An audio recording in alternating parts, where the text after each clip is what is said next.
Hello you, welcome back to Geekism. Planet Coaster is back today with an update. Well, actually the update was yesterday, but by the time this video goes out it'll have been a few days ago, I think. I did do a video on it though, so I'm probably sure you've seen that. A new ride called the Phantom III.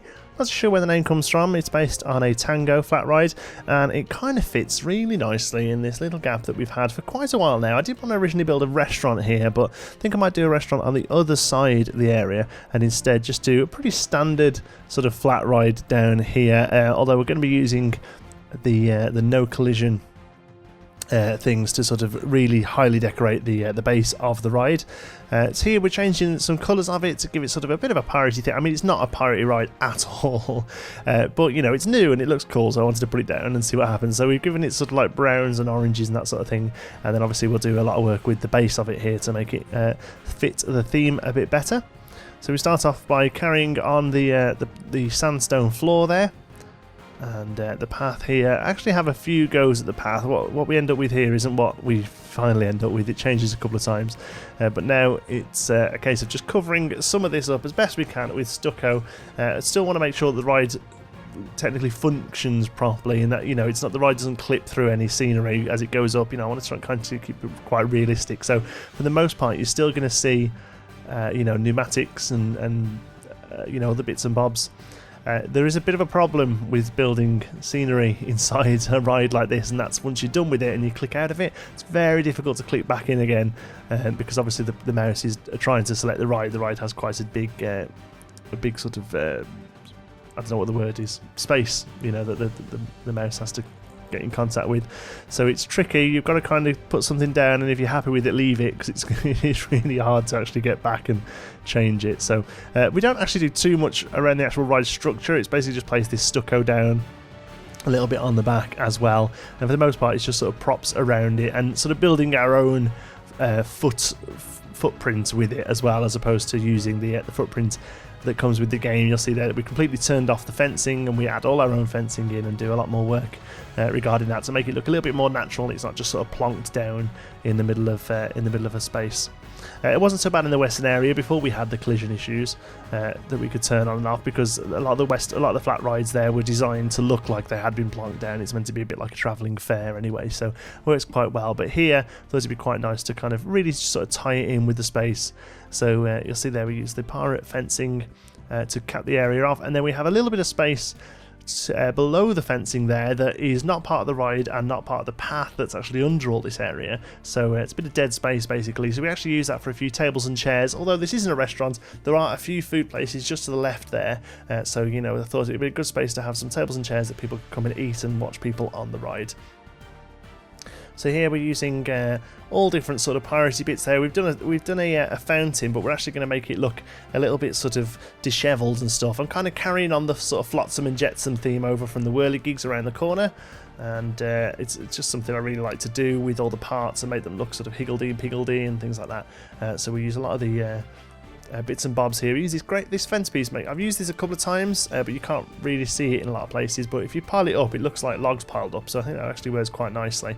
So we use that there, and we stick a boat in the fountain, because why not? Let's have a boat in the fountain. The well screams to have a guy sitting on it, so we'll chuck a little pirate man on there, and a few other bits and bobs, ladders, just lots of different you know, pieces to sort of flesh out the area. And that's about it really. One of the main things I do in this video is cover up the fence that comes with the ride and make a custom fence using this driftwood. I find this is probably the easiest way to do it, is lay them all out and then randomly turn and change the height of them, and that gives you quite a nice I don't know, like varied texture. And then we basically go all the way around the actual fence. I have to make the wood twice as thick so it covers the fence.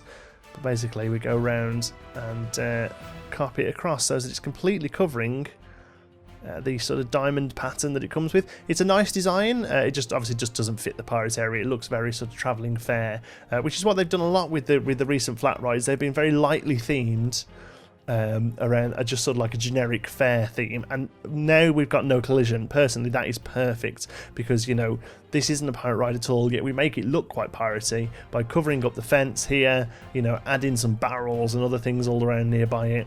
And if I wanted to, I could replace this fence with a hedge and do a nice fairy tale, although the ride is probably a little bit extreme for fairy tale. Or we could, you know, cover it in the sci-fi fence and have wires all coming off it and make it sci-fi. And personally, that is, with the scope of this game regarding the decoration, that is the way to go with flat rides. You know, when the game first released, we had some really gorgeous flat rides that were very heavily themed and therefore a little bit limited in where you can use them. The Gears of Fear is like a steampunky ride, and there isn't really much else steampunk in the game unless you spend a lot of time with the Western pieces, building your own steampunk set. Other rides, can't particularly think of any off the top. But Rocktopus, I guess, is, you know, relatively. You couldn't really have a Rocktopus in, although we have done Rocktopus in sci-fi. Actually, we kind of made it look a bit alien-y. But there are others. You know, the Wild Blue, very sort of stylized ride, and there's a few others that I can't think of. I'm not massively into my flat rides. So, you know, we've had to kind of, like, the 3 or 4 that we use in the Western area are the 3 or 4 that will fit in a Western area, and we moved on. Whereas now, the last 4 or 5 new flat rides we've got have gone for this sort of very, you know, generic fair theme, and I think it personally works a lot better because you can do a lot more with them and you can use them in a lot more circumstances. The fact that you can colour them and stick stuff on them like we have done here makes it a lot more useful. Sticking a door on there, it's actually a window, but I think it looks like a door, and it's basically that would be where staff need to go if they need to get to the hydraulics or whatever, but obviously it's themed because it is going to be visible from the queue. Do a little bit of work with some ivy, a little bit of greenery there. I find that greenery really pulls some colour out of the pirate section because there's a lot of stone, there's a lot of you know, dirt and brick and wood, so lots of browns and stuff. So with the greenery bringing out a bit of green, the stucco bringing out a bit of sort of like a bit of yellow colour almost, just kind of you know, makes it pop a little bit more, which is good. Here I was trying to get the effect that the sort of stone breaks up as it moves inward. Looking back at it, hasn't really turned out. The texture makes a big difference, but it hasn't quite turned out as good as I wanted to. Those benches aren't staying there. I was putting those down so that I could see where the path went. That's a little technique. If you've got your path hidden by floor like we have here, just chuck some benches down, it'll show you where the edge of the path is. So that makes me know that all the space behind those benches before we get to that fence is dead space. It means no guests or staff are going to walk through it, so we can put stuff there and not worry about the guests or the staff clipping through all the time. So here we use some pretty basic tables and chairs there with I think they're caravan wheels or something from the fairy tale set, but they work perfectly alongside barrels there to make some nice wooden chairs. And as you can see there, just on the left, you can't quite see here, but just on the left there's a few restaurants, so it would be a case that people could take their food over to that area and sit with it and watch the rides. I do think that's something we will get, is full-on proper seating for restaurants. I can see it coming, I really can, purely because so many people have asked for it, and so far the stuff that Frontier have been doing in updates, most part has been stuff that people have asked for, whether that's just because people have asked for everything so the stuff they've picked has been asked for somewhere, or if it's that they're really trying to put in stuff that people have asked for. I'm just not sure, but I do think that seating and sort of restaurant mechanics even, you know, personally I'd be happy with benches that guests go to once they have food to sit at. That would do me. But if they wanted to bring in like full counter service, I'd be happy with that as well. Personally, just a bench that the AI knows it can sit at if it has food would be enough for me, you know. Here, I'm just, for some reason the train isn't going round, and I'd like it to go round for some screenshots later on and videos later on, so I had to have a little mess with that, but now it's going. I realised that this train track probably wouldn't be open over the queue here, so we boxed this in with some fortress pieces. It kind of makes sense because the wall carries on all the way across this area, and this was the only little piece here that hadn't got a wall, so the pirate area is completely boxed in now from the main strip. So you've got to go through one of the 2 entrances to actually get into it. So the idea now is that the whole pirate area is inside this sort of pirate fortress town. So I'm quite happy I went and did it in the end, but mainly it was because it just didn't look natural to have that train track open above people. If it was like that in a real park, I think it would have to have loads of netting under it and all things like that, and I thought it'd just be easier to just box the whole thing in basically with some of this. We have to do a little bit of split from building here to get the archways over the path. You'll see there that what looks like one building there is actually about 5 or 6 buildings. But I think it turns out quite nice in the end. The only thing we have is a little bit of a problem with the floor of this that sits under the train track. Isn't quite wide enough. I don't know if you'll be able to pick it up on here because we're going a little bit fast. But hopefully, I mean, I can't really notice once I've zoomed out. I only do here when I'm putting it in. Just not, there's a little gap just down the one side there, like a couple of mil, you know, maybe an inch or two in the game scale, but you know, it's something I'm going to deal with here because the archways are not lined up because the path's slightly curved. We can't use the archway pieces, so it's just a case of going in with some wall pieces. Just again, as you look down at them, they need to look like archways. Here, all this space, I thought there's not really much else we're going to be able to do with this space, so we might as well make the queue a little bit bigger and do a bit of detailing inside the queue. One of my actual favourite pieces in the game, this is something I want to put on Reddit and see if other people have got one as well, a favourite piece of scenery, and mine, I think, if I had to pick one piece, would be this skull. I think it's absolutely gorgeous. I don't know why, I just think it works really well. The fact that the texture is the same as the rock, so you can build it into rock pieces. The expression the skull has, you know, it's got a slightly sort of skewed expression. I just think it's really nice, probably my favourite static piece of scenery in the game. And we'd only used it once, and we used it quite far away. We used it on the island in the middle of the lake that the western area shares with the Paris area. So I thought we'd get away with being able to use it again here and just make a bit of a water feature out of it, really, and something that people can look at as they queue. So I've just knocked the lights down because I want to light his eyes up. It just really lends itself well to having its eyes lit up, I think. So just trying to find the right piece. There it is. And then we knock the lights back on so we can carry on. And we use these fountain pieces just to give it a little bit of, you know, these waterfalls will be created purely from a tube sticking out. You know, this is a very theme park waterfall. There's no gravity going on here. There's just water spewing. But I think it looks really good. It doesn't look very good here where it's being sped up, but in real time that you'll see at the end of the video, it looks really smart.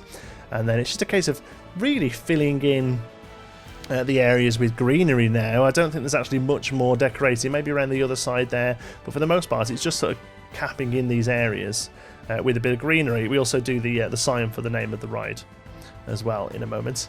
Here we go. I'm thinking about using that arch. I do like that archway piece. It's just a little bit too big. So instead we sort of build our own using some of the logs in a little moment. But first of all, yeah, just fill in these areas. Again, just kind of using... we spoke about this before. The pirate area, the pirate design is a little limited in the amount of stuff there is. So we're just using a few of the pieces, but trying to use them in different ways each time. So that boat piece there, we've really sunken it in and put it on an angle, and I think it looks very different to the other times we've used that boat piece. So you know, there is a bit of versatility there if you spend the time, you know, using the pieces in different shapes and different ways. So here we go, we're going to finish off with the name of the ride. I don't know if you collared it at the beginning when I typed it in, but the ride is called the Rusty Cutlass. That was something recommended in the update video I did. I'm so sorry, I can't remember. It's one of our regular contributors, one of our regular commenters. I'm so sorry, I can't remember who you were though, but you recommended us, we call it the Rusty Cutlass. And I think that's a great name. It sounds a little bit like a sex move or something, but I still think it sounds really good. So we call the ride Rusty Cutlass. Dare ye ride, Rusty Cutlass. So I think it works really well. Again, you know, the swinging action of the ride is like swinging cutlasses. It's great. We've got these big wooden sword pieces that we don't use very often either that work really nicely here. And then just a little bit of detailing with some lights and some of the cool rope pieces as well. And I think it just caps that little area off and breaks that big wall up there quite nicely. It fits perfect. I didn't think we'd get a flat ride in there, but this one's got quite a small footprint, so we have. There you go. I think it looks pretty good. I think it's turned out quite nicely. And again, like a mix of, you know, low down pirate things, but then higher up you've got the hydraulics, you've got the actual ride working. And look at that. Doesn't it really add some great height to the area there? There you go. Thank you so much for watching. I hope you've enjoyed it. If you have, please give us a like. It really does help out the channel. And if you're not already, don't forget to subscribe. Any thoughts, queries or suggestions, pop them down in the comments. And if you fancy a chat, you can find me on Twitter. I'm at JontySparrow. Thanks again for watching, and I'll see you in the next one.